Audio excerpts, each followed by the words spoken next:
Hi, I'm Emma Clark, and I grew up in the small town of Harrow. It's nothing glamorous, just a place where everyone knows each other and secrets have a way of coming to light. After graduating, I dove straight into the retail world, specifically lingerie. To me, it wasn't just a job, it was my passion. I poured my heart and soul into my work, and eventually, I became the proud owner of a chain of lingerie stores ranging from quaint boutiques to upscale outlets. I was dedicated to my business and exceptionally good at it. But as I clocked in the hours, days, and months, I started to feel like something was missing. That's when Michael entered my life. It all began with a simple ping on my phone, a friend request from a sharply dressed guy with piercing eyes. I didn't recognize him, but his profile hinted at a man who had his life together, a lawyer, hence the tailored suit. Curiosity got the best of me, and I hit accept. It wasn't long before his first message appeared one evening while I was crunching numbers. Hey Emma, thanks for accepting my request. I noticed we have some friends in common. How's it going? Simple enough, right? But it was his follow-up messages that truly drew me in. He was witty and had a knack for making me laugh even after the longest days. I remember one night we were joking about the worst pickup lines we'd ever heard, and his humor just clicked with me. Michael, have you ever heard this one? Are you a magician? Because whenever I look at you, everyone else disappears. I bet you've heard that one in your line of work, Emma. Oh, for sure, top of the cringe chart. But here's mine. Are you a photographer? Because I really want to leave this shoot. He tacked out a laugh. At least I hoped it was genuine. After a few weeks of messaging, he suggested meeting for coffee to put a real face to the texts. The first time we met was at this little dive I loved, known for its strong brews. He was already there when I walked in, absorbed in a newspaper. When he looked up, the polished image from his profile didn't do him justice. He was even better in person. Emma, wow, you actually look like your pictures. That's a rarity in this city, he said, and I couldn't help but smile. Thanks. I think you look pretty great yourself. Despite his lawyer vibe, he laughed, and the ice melted away instantly. We talked for hours. There was substance to our conversation. Michael asked about my business and my dreams, genuinely listening to my every word. When we had been seeing each other for a year, he decided it was time to take our relationship to the next level. I was closing up shop one chilly evening when he arrived unexpectedly, his breath visible in the cold air as he presented me with a small velvet box. Emma, I've been thinking, he started, looking uncharacteristically nervous. We've been doing so well, you and I think it's time we considered making this permanent. I froze, the keys to my store still in my hand. Michael, are you saying what I think you're saying? His charming, lopsided grin appeared. Yes, I am. Marry me, Emma. Let's not play games anymore. I want you as my partner for life. My heart raced, and a whirlwind of thoughts flooded my mind. Was I ready for marriage? But looking into his eyes and seeing the sincerity there made me feel like it was right. Yes, I breathed. I'll marry you. Then, his expression shifted to something more serious. But there's something else we need to discuss. Some legal matters. The word legal hit me like a splash of ice water. Legal? Really, Michael? Is that necessary? He rushed to explain, taking my trembling hands in his. It's not that I don't trust you, Emma. It's just practical. As a lawyer, I've seen too many messy splits not to be cautious. Plus, it'll protect us both. What kind of protection are we talking about? I asked, a mix of curiosity and concern coloring my voice. He pulled out some documents from his briefcase. It's straightforward. If either of us cheats, the cheater loses their assets to the other. It's simple and fair. You know I would never cheat on you, Emma. This is just a safety net. I took a deep breath, trying to wrap my head around it all. The romantic proposal suddenly tangled with talk of cheating and assets wasn't what I had envisioned for my engagement. But maybe life with Michael wouldn't be ordinary, and perhaps this was just part of that. I glanced at the papers and then back at him, sensing his earnestness. All right, I'll think about it, but let me be clear, Michael. I have no intention of giving you a reason to use this against me. His relief was palpable. We celebrated that night, and despite the strange mix of emotions, the evening was perfect. The restaurant was cozy, the food delicious, and Michael was attentive, making me laugh and helping me forget about the legalities for a few hours. As we strolled back to the car beneath the stars, he stopped and pulled me close. You know I love you, right? No piece of paper is going to change that. I nodded, resting my head against his chest. I know, Michael. I love you too, I replied softly, but let's make sure this prenuptial agreement doesn't come between us, okay? He pressed a gentle kiss to the top of my head. It won't, I promise. A few days later, I signed the prenuptial agreement after reviewing it with my own lawyer, just to be sure. It felt strange to sign a document discussing the potential end of a marriage when ours hadn't even begun, but life is a gamble, and I was all in. I just hoped my bet on Michael would pay off. We were the couple everyone envied, always laughing and whispering to each other at parties. But after a few months, I sensed something shifting. At first, it was subtle, just a chill that settled over us, but soon enough, real trouble emerged. One afternoon, while shopping for new scents at a perfume store, I struck up a casual conversation with a sales associate about fragrances. When we left the store, Michael was fuming. "Who was that?" he barked as soon as we were clear of the crowded mall. I was taken aback. "The sales guy. I was just asking about the perfumes." "Why did it seem like you were really into him?" Michael shot back, his eyes narrowing. I stared at him in disbelief. "Michael, I was talking about perfumes. What's gotten into you?" He scoffed, shaking his head and turning to walk away. "Nothing. Forget it. Let's just go home." But it didn't end there. It only escalated. From that moment on, whenever I spoke to another man, Michael would sulk or make snide remarks. He became distant, retreating behind his laptop or phone and leaving me to eat dinner alone most nights. One evening, I couldn't take it anymore. I found him in his study, staring blankly at a spreadsheet. "Michael, we need to talk," I said, standing in the doorway. He didn't look up. "It's about us, about how you've been acting lately." I walked over to shut his laptop. "You've been distant, and every time I interact with another guy, you act like I've committed some crime." He rubbed his temples and sighed heavily. "Emma, you don't understand the pressure I'm under at work. When I see you laughing and chatting with other men, it just gets to me. Sometimes it feels like you don't respect our relationship enough to keep your distance."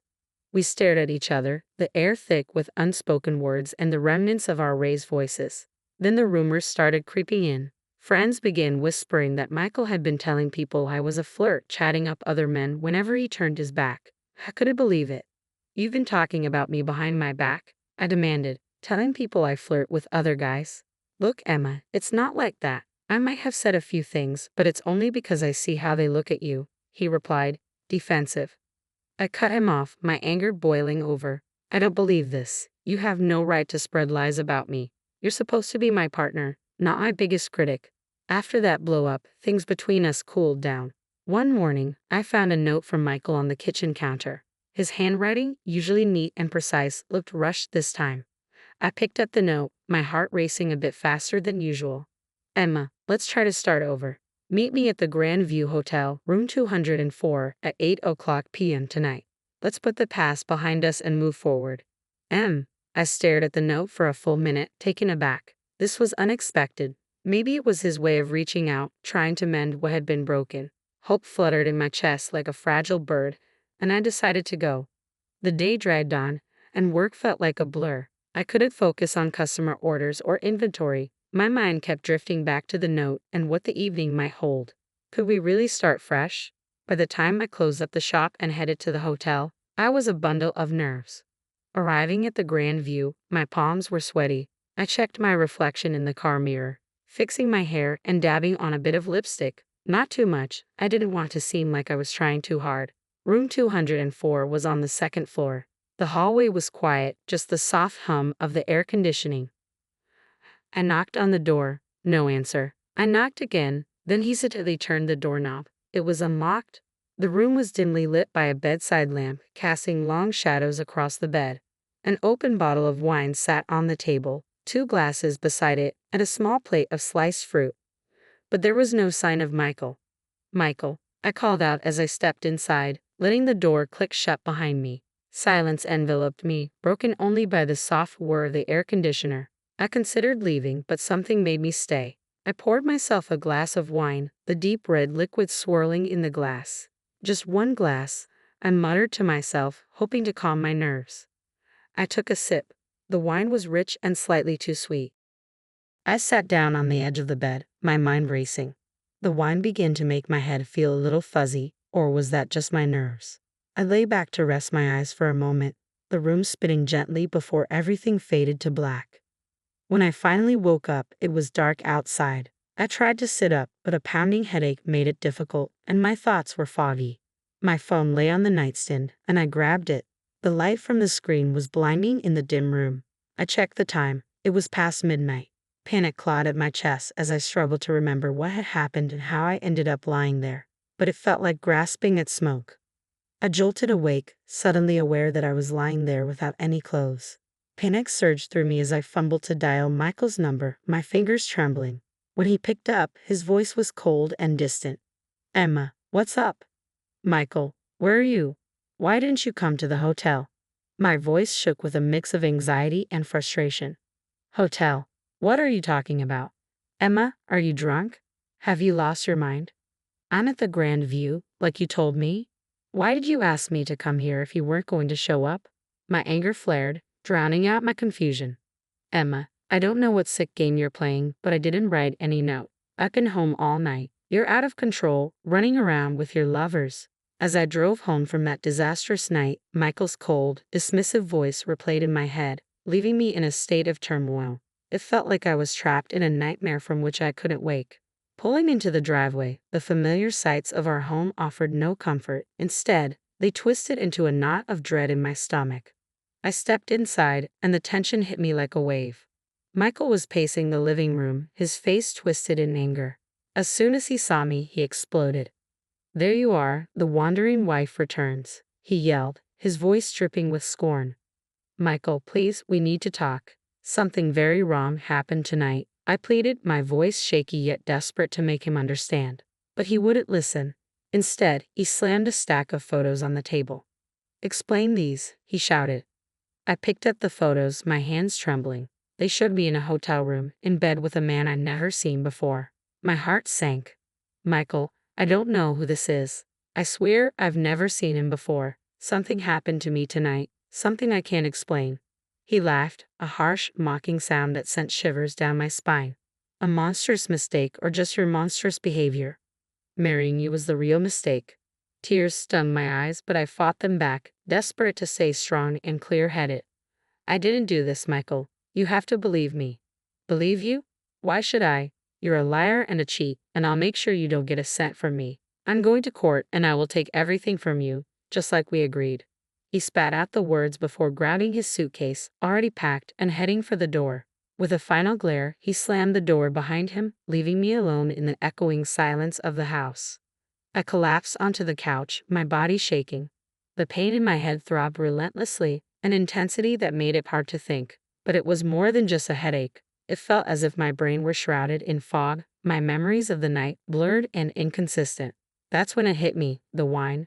I had only had one glass, but the dizziness and blackout didn't add up. It was too extreme, too sudden. I grabbed my phone and dialed my friend Lisa, a nurse, hoping she could help explain my symptoms. "Lisa, something's not right. I had a glass of wine, and then everything went black. I woke up hours later, and now Michael has these photos. It doesn't add up." My words tumbled out in a rush. There was a pause on the other end as Lisa processed what I said. "Emma, it sounds like you might have been drugged. You need to get to a hospital or a lab and get tested right now. Tell them what happened, especially about the wine and your symptoms." The drive to the lab felt like a blur as my thoughts raced, desperately trying to piece everything together.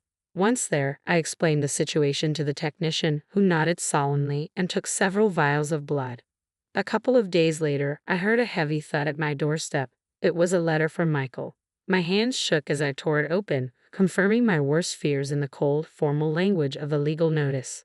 Michael was suing me for infidelity, aiming to strip me of everything I owned based on our prenuptial agreement. The trial was set for a month from now. I called my lawyer, Paul, immediately. His voice offered a small comfort amid the chaos. "Emma, come to my office. We need to strategize." As I drove to his office, my mind raced through every possible scenario, except the one where I emerged unscathed. Upon arriving, I noticed a familiar figure, Michael, walking alongside a young man, the same one from the photos. Without thinking, I grabbed my phone and started recording. I caught them exchanging an envelope, which the young man quickly tucked into his jacket. My heart raced as I realized the significance of what I might have just captured. At Paul's office, I showed him the video. His eyebrows shot up as he watched the exchange. "This is good, Emma. It looks very suspicious. I think it's time we brought in a private investigator." Paul's friend, Jack, a seasoned private investigator, took the case. He moved quickly, tailing the young actor and digging into his background. A few days later, Jack called us into his office with news. "I spoke to the kid," he began, his expression serious. "He's a bit of an actor, down on his luck. Your husband hired him to play a part, the part of your lover. He also confessed that your husband planned everything, even the drugged wine." As we were talking, my phone pinged with an email. My blood test results had arrived. I opened the attachment, my breath catching as I read the findings. Positive for a potent sedative. Just as Jack had said. I passed my phone to Paul, who read the results and looked up, his eyes hardening with resolve. "This is it, Emma. This is what we need. With this evidence, we can not only defend you but also turn the tables on Michael." Paul advised me to keep everything under wraps until the court date. "Let's not tip him off. We'll hit him with this in court and give him the surprise of his life." A week had passed since the hotel debacle, and I was back in the familiar confines of my lingerie store, trying to distract myself from the looming court date. It was an ordinary afternoon until Michael walked in, a woman on his arm. "Emma, meet Leila, my bride-to-be," he announced, pride in his voice that didn't quite reach his eyes. Leila looked young, too young, perhaps, to grasp the type of man she was dealing with. She glanced at me with a mix of curiosity and judgment. Michael wasted no time stirring up trouble. "Take a good look around, Emma. Soon enough, all this will be mine." His arm swept dramatically across the expanse of my store, a smirk playing on his lips. Leila's eyes followed his gesture, her expression hardening with newfound conviction. I wanted to reach out and warn her, but I recalled Paul's strict instructions to remain silent until the hearing. All I could manage was a thin smile, responding with as much dignity as I could muster. "We'll see what the judge has to say about that, Michael." The day of the court session arrived all too quickly. The courtroom felt austere, the air thick with tension. Michael, ever the lawyer, had chosen to represent himself. He stood before us, adjusting his tie, a clear display of self-assurance, as he prepared to deliver his opening statement. "Ladies and gentlemen," he began, his voice steady and clear, "today you will see the true colors of a woman who not only broke the vows of marriage but sought to destroy the sanctity of our home with her deceit." He gestured dramatically to the evidence displayed on the screen behind him. My wife, Emma, was not the faithful partner she promised to be. Photos from the hotel room flashed on the screen, eliciting murmurs from the courtroom. For months, I lived in torment, suspecting her infidelities, and finally, as these pictures show, my worst fears were confirmed. He paused, allowing the weight of his words to settle as he walked closer to where I sat, his eyes locking onto mine. "Emma here would have you believe she's a victim, innocent and caught in circumstances beyond her control." His tone was scathing, his words rehearsed yet effective. "But I tell you, she is not a victim. She is a perpetrator, a destroyer of our union."